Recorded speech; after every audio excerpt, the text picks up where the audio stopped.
Assalamualaikum warahmatullahi wabarakatuh. Salam sejahtera untuk kita semua. Perkenalkan, kami dari kelompok 10, mata kuliah Dasar Kesehatan Lingkungan, Program Studi Kesehatan Masyarakat, Fakultas Kedokteran Universitas Lambung Mangkurat.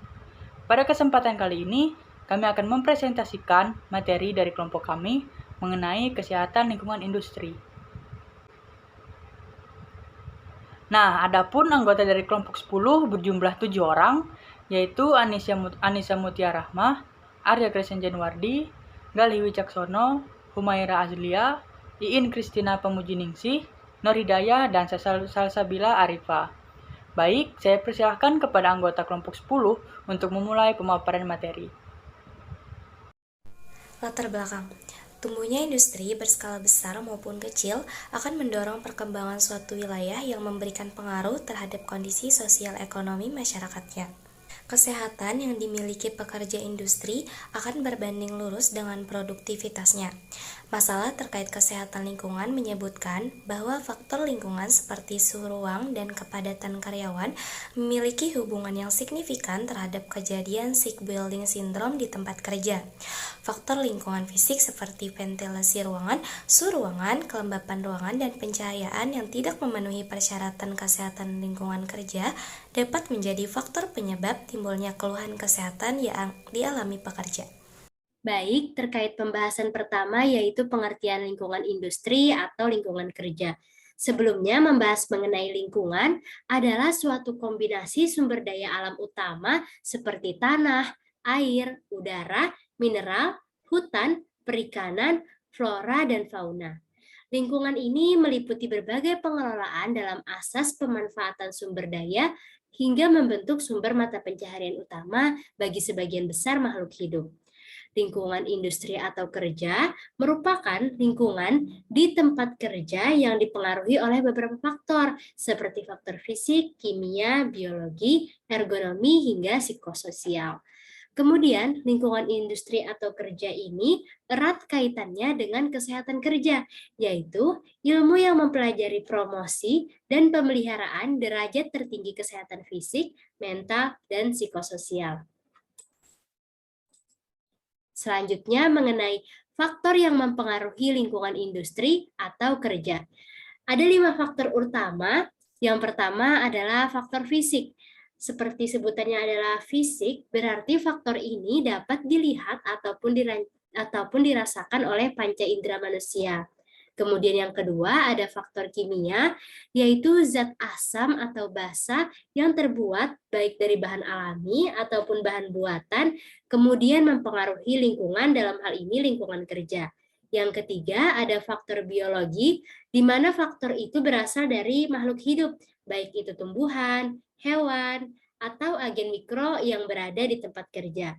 Yang keempat ada faktor ergonomi, adalah faktor terkait mekanis yang melibatkan kemungkinan cedera fisik pada tubuh manusia karena benda. Yang terakhir ada faktor psikososial, adalah faktor pengaruh yang berasal dari kondisi karyawan sendiri. Baik, selanjutnya bahaya potensial atau gangguan kesehatan karyawan dan indikatornya.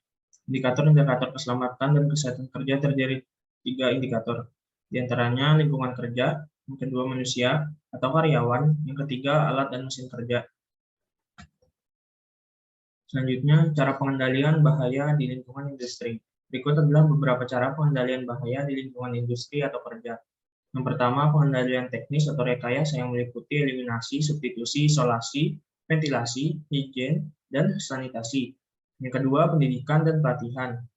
Yang ketiga, pembangunan kesadaran dan motivasi yang meliputi sistem bonus, insentif, penghargaan, dan motivasi diri. Keempat, evaluasi melalui internal audit, penyelidikan insiden, dan etiologi. Yang kelima, yaitu penegakan hukum.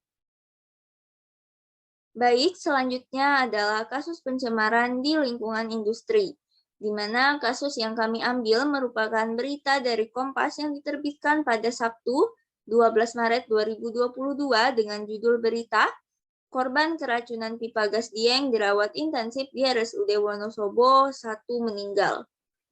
Analisis dari berita tersebut adalah sebagai berikut. Keracunan pipa gas pembangkit listrik tenaga panas atau PLTP menyebabkan sejumlah pekerja menjadi korban hingga diberikan perawatan ke puskesmas. Kemudian para korban dirujuk ke rumah sakit untuk mendapatkan perawatan yang lebih intensif. Selain itu, ada pula korban yang meninggal akibat terpapar gas dari pipa tersebut.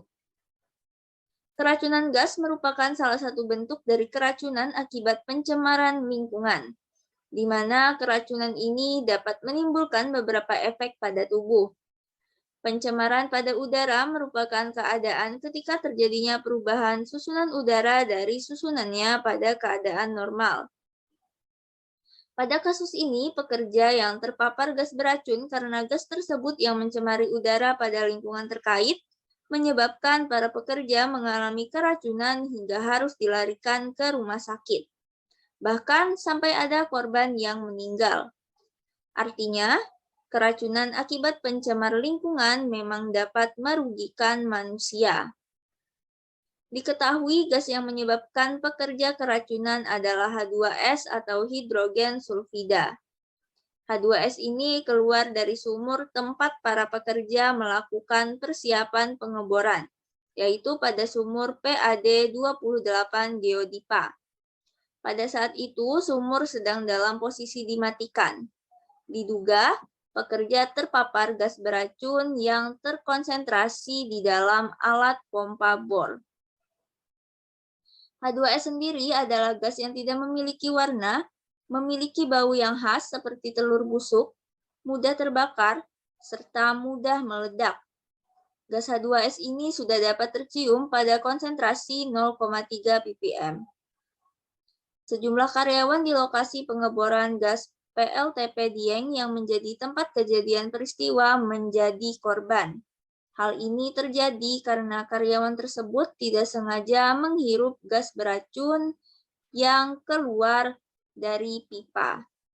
Selanjutnya yaitu rekomendasi masalah dari pencemar di lingkungan industri kerja. Jadi, rekomendasi masalah yang bisa kita gunakan yaitu ada dua. Yang pertama dengan penggunaan APD. APD sendiri merupakan alat perlindungan diri yang gunanya untuk melindungi tubuh tenaga kerja dari bahaya di tempat kerja. Alat pelindung diri yang digunakan oleh pekerja yaitu di sini bisa masker. Masker sendiri dapat meminimalisir kerentanan para pekerja terhadap keracunan gas. Lalu, yang kedua yaitu menerapkan standar operasional prosedur atau SOP dengan baik. Standar operasional prosedur tersebut merupakan hal mutlak yang diperlukan oleh perusahaan agar dalam menjalankan operasi sesuai dengan yang telah ditetapkan sebelumnya. Dengan adanya SOP akan membantu perusahaan untuk mencapai tujuan perusahaan tersebut. Kesimpulan, lingkungan industri atau kerja adalah kondisi lingkungan yang di tempat kerjanya dipengaruhi oleh beberapa faktor seperti faktor fisik, kimia, biologi, ergonomi, dan psikososial. Lingkungan industri atau kerja erat kaitannya dengan kesehatan kerja, yaitu ilmu yang mempelajari promosi dan pemeliharaan derajat tertinggi, kesehatan fisik, mental, dan sosial pekerja. Pajanan bahaya potensial kesehatan sangat tergantung dengan jenis pekerjaan yang dilakukan oleh pekerja tersebut.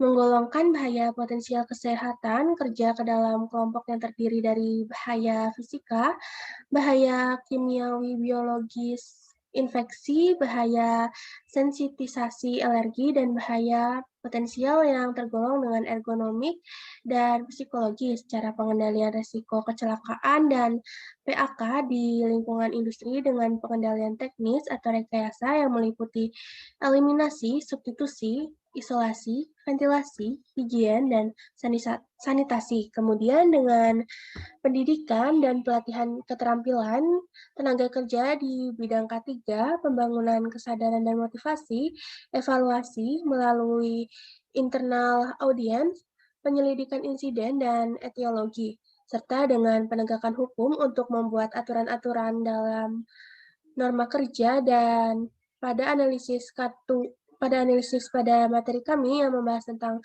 keracunan gas H2S, di mana terjadi karena keracunan gas pipa pembangkit listrik tenaga panas atau yang bisa disebut dengan PLTP, sehingga menyebabkan sejumlah pekerja menjadi korban hingga diberikan perawatan ke puskesmas.